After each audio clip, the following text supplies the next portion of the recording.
Greeting, fellow mimics. It is 10 o'clock in the morning. It's the 25th day of May, 2022. It is about 55, 60 degrees and cloudy here at Site B. And yes, that is a picture of a mimic disguised as an outhouse. I know it's a little late for me to get started with my usual nonsense, but I had to go do the doctor fasting blood work MRI thing. So I just got home and then I had to eat. So yes, anyways, it's time to take a look at all the product that should be on the shelf of your friendly local game store. And right now we have the very first one is from WizKids, and it is a giant mimic. This is a 28 millimeter unpainted miniature of a mimic pretending to be a toilet. It's $5, and yes, I am going to buy this if I see it. From Midnight Tower, we had What Happened to Evie Ashwood. This is a hardcover adventure for $27, a Lovecraftian mystery designed for 3 to 5 characters to explore a haunted house with haunted stuff and a missing person. And I don't know, what do you think about these hardback adventures? I mean, grew up on the softback 20-page modules, and that was really all we ever needed. Some of the hardbacks I've bought were like, yeah, this is definitely worth the $30-40. And other ones I've bought are like, wow, no, this is just, I'm paying mostly for the artwork, aren't I? There's really nothing in here that you couldn't have just done in 20 pages. So $27 for a haunted house Lovecraftian kind of thing. And most of it seems to be, I mean, it literally says here at the bottom, 30 color illustrations and artwork, including a detailed high-resolution map. So basically, I am paying for the backing and the art, which, I'm of mixed feelings. I mean, I like the hardbacks because, they're going to last longer. They're not always. I mean, we all remember the original Pathfinder book. But other than that, sometimes it just feels like, is it really worth the money? So, make up your own mind. If you want a Lovecraftian haunted house mystery for $5 for $27, check this out. From Studio Agate, we have the Fate Forge Tetralogy box set. Tetralogy, that's 1, 2, 3, 4, right? Wait, quintuplet is 5, right? Yeah, okay, 4. This is a massive box set with 4 hardcover modules for $200. 1,400 pages of adventures and monsters and screens and stuff for $200. $200. I've got $200. I could buy a massive box set of gaming shit, or I could buy food and pay rent and gas and, important stuff. Unless this does my laundry, I don't know if it's worth $200. I mean, yeah. From Frog God Games, we have the Razor Coast Bundle Pack for Swords and Wizardry. This is $155. This includes everything for the Frog God Games Razor Coast setting: pirates, tentacles, corsets, buried treasure, sharks, shark men. I'm a huge fan, as you know, of Dinosaur Pirate Jungle Island and the pirate settings. Freeport, one of my favorite settings of all time for D&D from Green Ronin Games. If I had an extra $150 and knew I was going to run this, I would probably get it just because I love that setting. But otherwise, it's $155 for stuff that, again, it's a lot of money that a lot of people don't have. And is like, the question is, am I ever going to use this? So obviously, because I love that genre, I love Dinosaur Pirate Jungle Island, Ray Harryhausen, Tarzan type shit for my D&D. So I'm like, yeah, if I had the money, I'd get it even if I never used it. But yeah, then there's the question like, well, I'm never going to use it, but I just want it because I want it.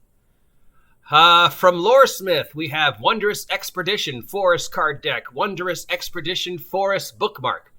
This is a $20 double-sided card thing, which includes 50 locations and 250 story prompts. I love the cards. You know that I love the cards, especially for showing you like a magic item or an NPC. Just bam, here's a card, here's the magic item, I'm giving you the card. If you lose it, well, you've lost the magic item. I love the cards. They're my favorite D&D prop. $20 though for 50 cards with just forests on them. Actually, yeah, I love the cards, and I think they're just such a great D&D any game tool that everybody should have a couple of them. So, yeah. From Columbia Games, we have Harn, Lakeit Keep, and Hard, Parnan Castle. These are $15 softcover supplements for Harn, describing settlements, history, government, religion, economics for Harn. Harn, from Columbia Games, is probably one of the greatest fantasy settings that very few people have ever heard of. I would rate it in the top 5 of fantasy settings. Sadly, it doesn't get the attention it deserves. I remember having on some Harn stuff, Jesus, late 80s, early 90s, and just being absolutely blown away by how good it was and how different it was from D&D. But sadly, it just never gets the love and attention it deserves. So if you are looking for an alternate setting that is really amazing, I cannot recommend Harn enough. From WizKids, we have some terrain. For $50, you can get a Spelunker's Dock. This is basically a boat and a couple pieces that look vaguely like a pier and some boxes. And yeah, I could just draw this. From Raging Swan Press, we have The Secret Name. This is a soft cover adventure for $11. Dealing with summoned creatures and knowing the secret god's name. This is an OSR product, which means it's appropriate for anything that uses D20. If you're looking for some stuff on conjuring and binding celestials, and this could be fun. From Phaelite Studios, we have The Many Lost Loves of Blackstone Tower and Daedalus Rising. These are for the OSR. These are zines, $10 each. Blackstone Tower is a adventure set on a remote island where stands a strange and wondrous wizard tower. And Daedalus Rising is a setting about a spaceship and planets and stuff like that. So more of a sci-fi setting for sci-fi OSR. Why Many Lost Loves of Blackstone is more for fantasy OSR. This, of course, does bring up the point that there are lots of OSR games that aren't just D&D retro clones. I would say of the over 2,000 now OS games that claim to be OSR, a large percentage of them, and increasingly large percent of them, are not fantasy, but sci-fi, horror, superheroes, just generally, games other than, and genres other than just idiots with sticks. From Wonderstorm, we have the Dragon Prince Tales of Exadia RPG for $50. This uses the Cortex system.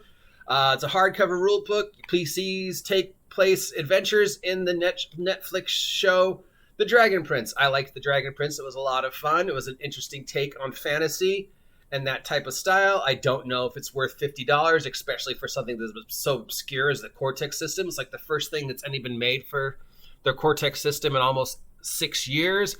This is definitely the kind of thing where I would say, you know what? This could have just been a setting.